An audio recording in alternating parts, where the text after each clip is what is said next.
Tweet भी कर चुका हूँ कि चतुर्थ श्रेणी परीक्षा के अंदर 6 पारियों में परीक्षा हुई थी और हर पारी में 120 प्रश्न थे।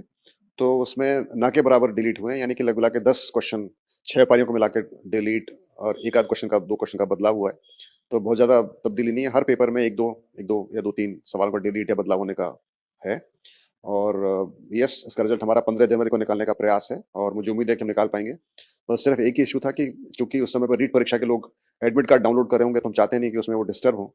तो हम कोशिश करेंगे कि 15 को निकालते हैं, लेकिन हम उसको अपलोड ना करें और फिर अपलोड उसको 16 या 17 को करें, ताकि जो कैंडिडेट्स हैं अपने वो एडमिट कार्ड डाउनलोड कर सकें, उनको परेशानी ना हो। मोनेटाइजेशन जो प्रक्रिया है वो बनी इसलिए है कि हर पारी के अंदर जो भी उसकी स्टेटस हो उस पारी का, डिफ़िकल्टी का, ईज़ी लेवल का या मीडियम लेवल का, उसका ध्यान रखा जाए। तो जब क्वेश्चन डिलीट होता है या कोई बदलाव होता है, तो वो भी उसमें सम्मिलित हो जाता है। यानी कि वो एक इंक्लूसिव प्रक्रिया है, जिसके अंदर जो नॉर्मलाइज़ेशन करती है शिफ्ट्स का। तो जो भी आपकी डिग्री ऑफ डिफ़िकल्टी रही हो या आपकी पारी में कोई क्वेश्चन डिलीट हुआ हो या क्वेश्चन बदला हो, उस सबको वो संज्ञान लेते हुए नॉर्मलाइज़ेशन प्रक्रिया की जाती है। और अभी हम इक्विपर्सेंटाइल प्रक्रिया का इस्तेमाल करेंगे, जो कि हम पहले कर चुके हैं जेल प्रहरी परीक्षा में और उसके पहले हम पटवारी परीक्षा में। और मुझे बहुत खुशी है बताते हुए कि किसी भी प्रकार की कोई परेशानी महसूस नहीं हुई, ना कोई किसी प्रकार का रिप्रेजेंटेशन इन दोनों परीक्षाओं में आया। और जैसा नाम से ज़ाहिर है कि इक्विपर्सेंटाइल, यानी कि हर पारी की परसेंटाइल ली जाती है और इक्वलाइज़ करके ली जाती है।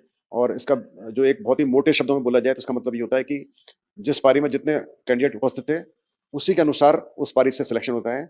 और एक बात और बता दूँ मैं आपको कि जब हम बच्चों की शिफ्ट अलॉट करते हैं, तो एट रैंडम अलॉट करते हैं, मगर ये ध्यान रखते हैं कि जब अलॉटमेंट हो रहा है शिफ्ट्स का, उसमें इक्वल नंबर पे लड़के, equal number boys, equal SC category के, इक्वल एसटी कैटेगरी के लड़कियाँ, लड़के, यानी हर कैटेगरी के लगभग-लगभग बराबर कैंडिडेट्स को शिफ्ट्स अलॉट की जाती है।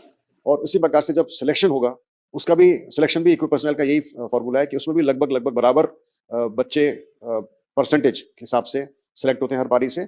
और उस पारी के अंदर भी लगभग-लगभग सेम परसेंटेज एससी लड़के, एससी गर्ल्स, ईडब्ल्यूएस लड़के, जनरल कैटेगरी जो भी है, उस सब का लगभग बराबर रिप्रेजेंटेशन होता है। तो ये बहुत ही बेहतरीन प्रक्रिया है, ये वेल एस्टेब्लिश्ड प्रक्रिया है, जो कि आईएसआई ने सजेस्ट की थी एनटीए को, करेक्शन एसएससी को, और हमने भी उसको अपनाया था। और उसी के आधार पर ये जेल प्रहरी और पटवारी परीक्षाएँ हुई थी, जिनका नॉर्मलाइज़ेशन हमने किया था। और इसी माफिक हम चतुर्थ श्रेणी के अंदर नॉर्मलाइज़ेशन करेंगे। मुझे पूरी उम्मीद है कि सभी कैंडिडेट्स इसको समझेंगे और किसी प्रकार की उनको कोई पीड़ा या उनको कोई कन्फ्यूजन या परेशानी इससे नहीं होगी।